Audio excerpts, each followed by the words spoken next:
അടിക്കുന്നത് heavy size മീനാണെങ്കിൽ കരയിലേക്ക് അടുപ്പിക്കുന്നതാണ് ഏറ്റവും വലിയ ടാസ്ക്. കരയിലേക്ക് അടുത്ത് കഴിഞ്ഞാൽ പിന്നെ അതിനെ ഫൗളുക്ക് അടിച്ച് രണ്ടാമത്തെ ഹുക്ക് ചെയ്യുക എന്നുള്ളത് രണ്ടാമത്തെ ടാസ്ക്. മീൻ ഏകദേശം ഇവിടെ എത്തിയിട്ടുണ്ട്.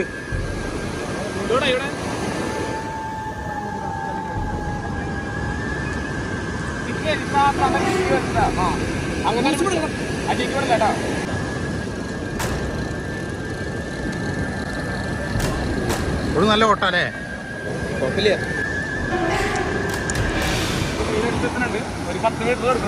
10 മീറ്റർ, ഏകദേശം 10 മീറ്റർ ദൂരത്തിലാണ് മീൻ.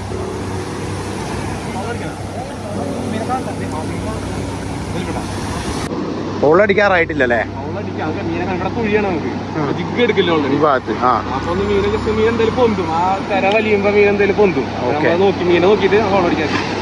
പിടിക്കലേ? ഇപ്പൊ പിടിക്കും.